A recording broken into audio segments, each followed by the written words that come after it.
Hey everybody, Nick here, and today I got a review for you of this little guy right here, which is actually not that little at all. This is the Liangma KUF. First off, I want to thank Liangma for sending this guy along. That's right, the maker himself sent this to me. I told him, of course, I'm going to do an honest review here. Still present the good, the great, the bad, and the ugly. Give final conclusion, might call it a gem, might call it junk. He said, sure, here you go. Still sent it along, brave of him, but thank you very much there, Liang, and I'll be sending this guy back to you before too long here. Second thing, size comparison.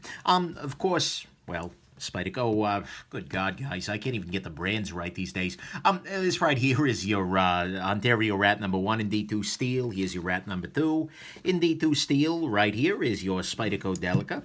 There we go. Here is your Spyderco PM2, which is an interesting choice here, and in a lot of ways is kind of analogous as a slicing machine. And right here is your ZTO 452CF, which is another weirdly large sort of knife. So there you go. The couple of other quick notes. This is a knife that's made by Rayot, which is a Chinese knife-making company. They tend to do very good work, so not a lot of complaints there. But yeah, so keep that in mind. This knife is the carbon fiber version. It is also available in a brownish micarta, which is interesting. Then finally, just an apology. At some point in time, I am probably going to, without even thinking, refer to this as the Lion Steel KUF. The Lion Steel company had nothing to do with it. The Lion Steel has the KUR. And for some reason, I'm mixing those two up. Liangma, Lion Steel, it's like, so if I do that, I am an idiot, but that's what's going on. But anyways, let's go ahead, now that I've come out as an idiot, so to speak, go ahead and go into the good, the great, the bad, and the ugly of this particular pocket knife. Okay, so first off on the good side, the ergonomics on this knife are very nice. Not only in the fact that it's reasonably tall and reasonably wide, so it fills the hand well, and the clip is well positioned as well, but the overall place where your hand goes, I mean, you can see here that the blade of the knife is sort of in a solid line with your hand, so that if you're using this against a cutting board or something like that, it works very nicely. So I like that very much. The balance is also very, very good, which is nice. And then the overall positioning of the hole here is, ergonomically speaking, very good, even for me with my smaller hands. I like very much this knife in the hand. It's great in that way. Next thing, it is a very lightweight knife. That is because the interior titanium on this side has been milled out a little bit to reduce weight, and the other half of it is carbon fiber. And so you end up with 4.3 ounces, which isn't all that bad for a reasonably long blade. This comes out to about 4 inch, well, 3.75 depending where you're measuring. But that's not a terrible weight, and with the thickness and whatnot, it works nicely, so that's good. Next thing, the clip on it in and of itself is nice in that I like its size. It's a reasonably small clip, taking advantage of the fact that this is a reasonably big knife, and it's well positioned as well for pocket carry. It kind of carries the knife at a little bit of a cant here. It's reasonably deep in the pocket, but it still gives you enough to grab onto. Many aspects of this clip I like very much, and so that's good. Next thing, I like the fact that this, it's got some nice details to it. The two big ones that jump out for me are Liangma's, what seems to be kind of a signature back-swept jimping. It almost has a bit of a sawtoothy pattern, which means in a survival situation, you could very, very, very, very, very slowly saw your way through a tree. No, you couldn't. Just full of crap there. But it's a nice little detail. And then the other nice little detail that I noticed here is look at the grind. The grind stops right at the top of the hole here. And what this means is that this knife is just as thick right here as it is back here. In a knife, particularly with thick blade stock like this one, it is very easy to make an opening hole where it is a constant source of snagging because the top of the hole is much thicker than the bottom of the hole. Here, by doing the grind like that, you get a little bit of a thicker grind out of it, but you get a lot less snagging, and that's a good detail, and that's something that he thought out well. Then finally, I like the blade on this guy very much. It's S35VN, which is a nice steel on the whole. It is relatively thin behind the edge, and the shape on it, a sheep's footy sort of blade, is very nice for slicing, yet it also gives you lots of other options. So I like the blade on this guy a lot, and so to me, that all is the good. It's got a nice blade. It's got some nice details with the grind stopping right at the hole here and the back swept spacing there. It's got a nice clip size and position overall. It's relatively lightweight, which is nice. And ergonomically speaking, this is absolutely a great knife in the hand. Let's talk about what's really great about this guy. To me, what is absolutely great about this knife is the flicking open action. Unlike a lot of knives which have a thumb stud or a flipper tab or a thumb hole where you're able to pop it open using your thumb like that, this guy relies on just one opening method. Well, actually two, I guess. You can two-hand it open. But the more importantly is it uses the finger flick, either middle or index finger, where you put your fingernail into this little hole here and then just extend your finger. Bam! There it goes. It's open. It's popped beautifully. And look, this is a knife that is beautifully designed for it, both because the action is very, very smooth, and it is very, very smooth, 100%, but the detent is also perfectly dialed in for it, such that it will flick open reliably 100% of the time. And realize that for me, for whatever reason, that opening mechanism tends to really annoy me. I don't tend to be very good at it. Maybe it's short fingers, trim nails. I don't know what causes it, but look, this knife is beautiful for that finger flick. And this knife has made me love this finger flick in a very real way. And it's further proof that knives with great detents on bearings can be a joy even without a flipper tab. So to me, that's what's great, is this nice flicky action. Let's talk about what's bad. Okay, so on the bad side, first off, the clip coming to me just doesn't have enough tension. I mean, take a look here. The clip is lifted way off of the metal here. This is something that you could fix by taking the clip off and then rebending the clip a little bit to add more tension, but this is something at these kinds of price points that should not be leaving the factory in that way. This needed to be adjusted, and it wasn't. Not a big deal whatsoever, but it is a little bit of a deal when you get to these price points. Next thing, I am not a big fan of the hole in the carbon fiber here for left-handed carry. See here, the clip is mounted righty most of the time, but you can swap it around and go lefty. And look, that's fine. That's in some ways a nice gesture, although it's still going to be a right-handed frame lock.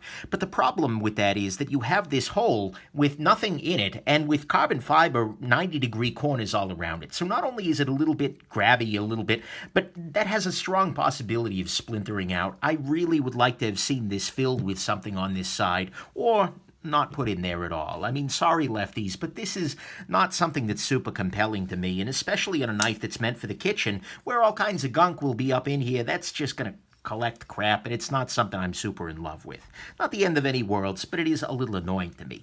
Next thing is that this guy is expensive. This is a $350 knife, and that does feel high, because if we compare this to similar offerings from ZT, like the 452 here, which is carbon fiber, titanium frame lock, S35 VN blade, given it's bigger, but this is about $150 less. So compare it to the Spyderco Spidey Chef, which is another one of those knives that's kind of designed for the kitchen obliquely, although it's a full knife. That's like $180. I mean, this is expensive, and it really feels like, unfortunately, Rayot, they make great knives, but they make expensive ones all the time. There's always a bit of a Rayot tax, and I feel like it strikes again here. So the price on this guy, although it's certainly workable, and it is a unique knife, it is high. And so you're not going to be getting like, oh my God, value out of this guy. Then finally on the bad side, the kitchen side of this feels a little bit weird. This is the KUF, Kitchen Utility Folder. But it doesn't really feel quite that way.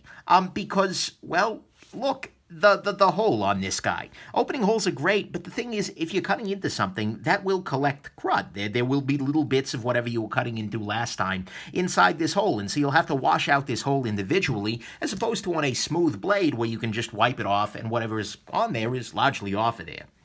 The blade stock on this guy feels very, very thick for use in the kitchen. I mean, comparing the thickness of this guy to your Rat 1, like, holy crap, this is thick. And I get it. They might not have had a thinner blade stock available, or it might not have worked so well with this opening or something like that. But look, this blade stock feels crazy thick, and especially for something like a potato or a, well, really, really big carrot, this is really going to crack things open a little bit more, even though it's got a relatively thin edge. And then finally, the bearings are a little bit of a weird choice for a kitchen utility folder, because I'd love me some bearings, and that's what makes this action possible, 100%, but the problem is, in the kitchen, stuff gets all up inside the pivot. If you're cutting into an apple and then you hold your knife up, that apple juice is going to drip right on into this area here, and then your bearings are going to be coated in apple juice, and that'll slow things down in a way that you might not get with the, Phosphor-Bronze washer sort of an affair. And there's the possibility, so I don't see that necessarily, and that makes it feel a little bit weird. This is the KUF, the Kitchen Utility Folder, and yet it's got a hole that collects crud. It's got very thick blade stock, which will cause a problem cutting into some firm vegetables, and the bearings just seem like a very strange choice. And so, at some level, there's a bit of an identity crisis here. I think the knife is very competent in a lot of domains, but for me, honestly, the kitchen wasn't the first one that comes to mind. It looks a lot like a kitchen knife, but it feels a lot more like a general utility cutter, and that's, for me, what I used it as. In the kitchen, it just felt a little bit awkward. But what do I know? He's the chef, not me. Liang Ma's got a chef in background. So anyways, to me, that is the bad, is that it feels a little weird in the kitchen with the bearings, the hole, and the thick blade stock. The price is absolutely high. It's a Rayart. What do you want? The hole in the carbon fiber for left side carry is disappointing. And finally, the clip on this guy was shipped without quite enough tension, so you'd need to bend that down. Hopefully that's a one-off issue, but at $350, they shouldn't be having these one-off issues. Let's talk about what's ugly here, because it is really ugly. Okay, the ugly of this knife, and I already showed this off during the disassembly, is the fact that this heel of the blade, which comes down rather far here, is quite, it is quite nearly flush with the back of the knife. Seriously, look at that. That is the sharpened edge of the blade right there between the scales. And what this means is that this knife can absolutely cut you open while you have this in your pocket. If you've got huge sausage fingers, then perhaps this won't be an issue. And indeed, I've begun to think that large parts of the knife industry have Jimmy Dean sausages where their fingers should be. But whatever it is, for those of us with smaller hands, or for your wallet or your phone or whatever else is in the pocket here, this blade is basically exposed. And that's really, really, really, really ugly. You can tell, though, that they've noticed this and they've tried to stop it, because they've left this bottom portion of the blade completely unsharpened. Up until about here, the blade is not sharp. But the problem is, once you actually set this down and you sharpen it, because you're using it, the knife will become very dangerous. Because this portion that is right here, that is flush with the scales, will be able to cut you open. That is really, really ugly, and it means that this knife either needs a shorter blade so that it's not sticking down as far, maybe a longer choil, or a bigger handle or a backspace or something. Look, it's just, it's bad. And I'm kind of the opinion that the number one thing that a pocket knife needs to be in order to be worth a damn is safe. It needs to not cut you open when you're not trying to cut it. And unfortunately, this misses that mark. Liang Ma has assured me that this will be fixed in a future run of this knife, but as it is, oh man, is that tough, and oh man, is that ugly. So to me, that is ugly, that this knife has a blade that can cut you while the knife is closed, and it's not even like, well, if you put your finger, no, it's right freaking there. So that's ugly, and it bothers the heck out of me, and it's really sad. Well, okay, I'm foreshadowing the conclusion. Let's go there. This knife in many ways reminds me of the story of Achilles. Achilles was a Greek hero, and he was dipped as a child in the river Styx, which left everywhere that the water touched invulnerable, except his mom was holding on to him by the heel, and so his heel was left vulnerable. He was, mortal there.